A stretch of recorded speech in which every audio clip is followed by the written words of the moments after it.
Imagina que mañana despiertas y los bancos están cerrados. No hay cajeros, tu tarjeta de crédito no pasa, las transferencias están bloqueadas. Intentas pagar el café de la mañana y el lector de tarjetas simplemente no responde. Vas al cajero automático más cercano y está apagado. Entras a tu aplicación de banca móvil, error en la conexión. No hay manera de acceder a tu dinero. En cuestión de horas, descubres algo brutal. El dinero que creías tuyo no existe físicamente. Está atrapado en una red invisible que depende de que los bancos funcionen. Y hoy, esa red no responde. Lo primero que ocurre es el caos cotidiano. Las tiendas no pueden cobrar, los empleados no reciben sus sueldos, las gasolineras no aceptan pagos digitales. Alguien intenta pagar en efectivo, pero los billetes circulando son escasos. En las economías modernas, más del 90% del dinero no existe en billetes ni monedas, existe solo como apuntes digitales en los servidores de los bancos. Eso significa que si los bancos cierran, desaparece el sistema de pagos en el que se sostiene toda la economía. Piénsalo, tu salario llega por transferencia, tu renta se cobra por domiciliación, tus compras se hacen con tarjeta o aplicaciones. Hasta pagar un pasaje de autobús o una pizza requiere conexión con una red bancaria. Lo que parecía comodidad es en realidad dependencia total. Y esa dependencia no distingue entre Wall Street y un pequeño pueblo en América Latina. El sistema es el mismo. Una red bancaria global que controla el flujo de capital, las transacciones y, en última instancia, tu capacidad de sobrevivir. La paradoja es que esa dependencia no es natural, es diseñada. El sistema financiero ha empujado durante décadas la digitalización de los pagos, la reducción del efectivo y la concentración de servicios en los bancos. Así, la mayoría de las personas ya no pueden vivir sin ellos. Esto le da a la banca un poder enorme. No solo guardan tu dinero, lo convierten en la condición misma para que participes en la vida económica. Y cuando dependes de una sola institución para todo, también aceptas que esa institución pueda fallar o cerrarte la puerta.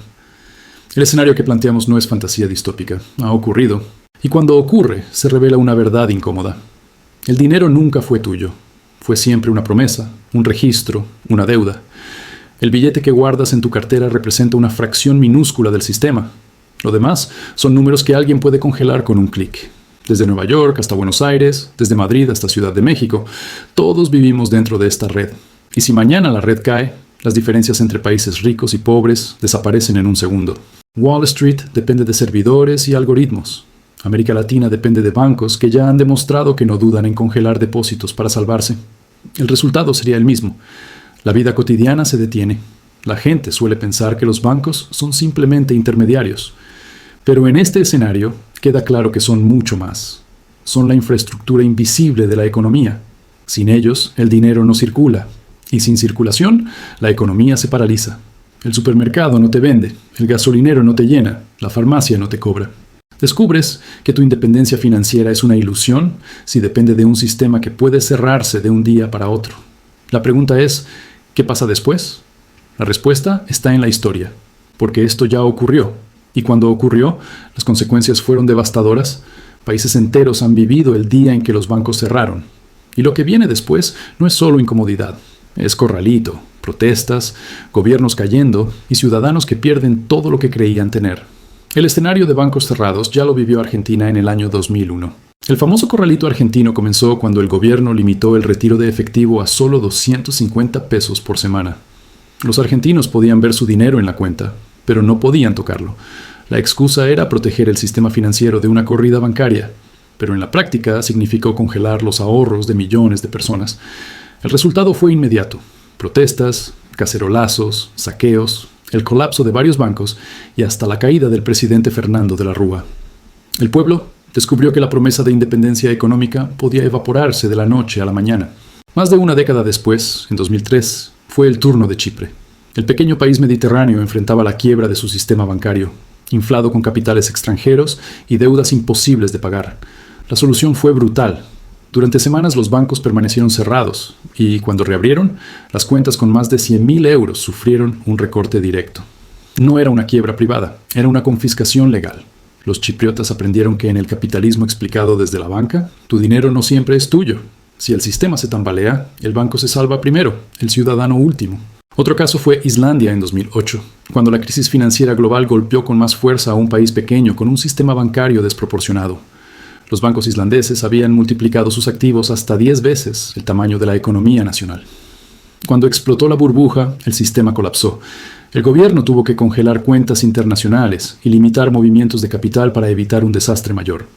Los ciudadanos se encontraron atrapados en un sistema donde las decisiones de unos pocos banqueros habían puesto en jaque a toda la nación. Y luego está el caso del Líbano, uno de los más recientes y más dramáticos.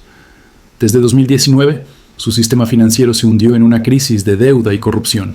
Los bancos cerraron durante meses y cuando reabrieron, los ciudadanos solo podían retirar pequeñas cantidades en moneda local, que además se devaluaba a una velocidad feroz. El resultado fue devastador. La clase media prácticamente desapareció, los ahorros de toda una vida se esfumaron y el país quedó atrapado en una espiral de pobreza. Lo más simbólico fue ver a ciudadanos comunes intentando asaltar bancos, no para robar, sino para retirar su propio dinero. Un acto desesperado que mostraba hasta qué punto la confianza se había roto. Estos ejemplos revelan una constante.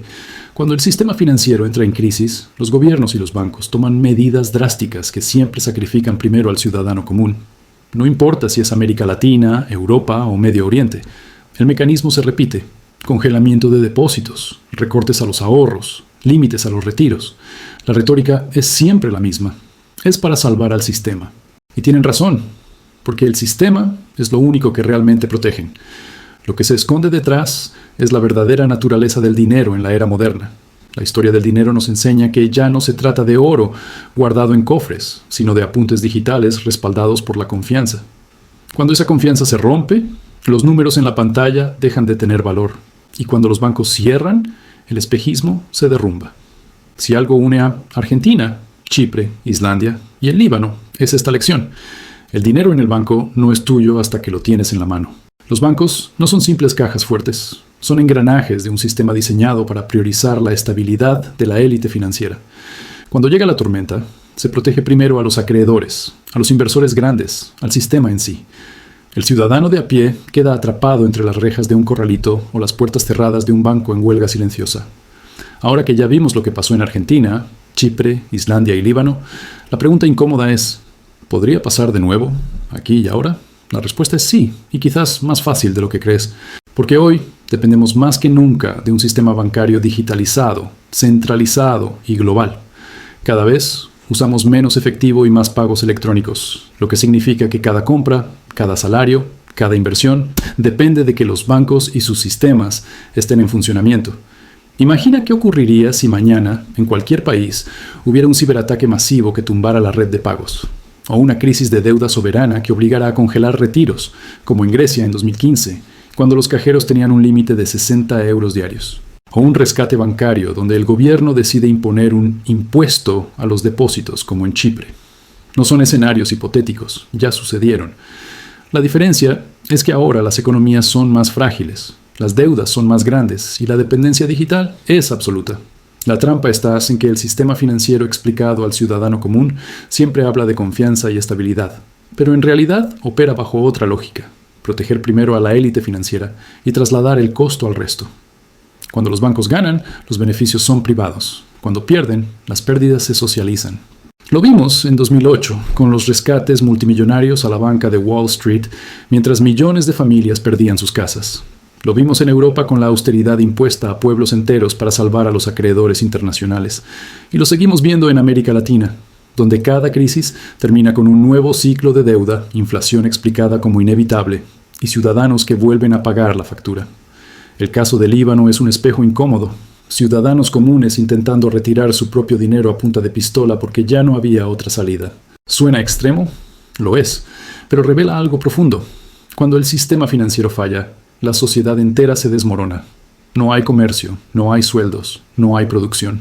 La independencia financiera que tanto se predica se vuelve un espejismo, porque en la práctica, tu dinero existe solo mientras el banco te permita acceder a él. La conexión con la actualidad es clara.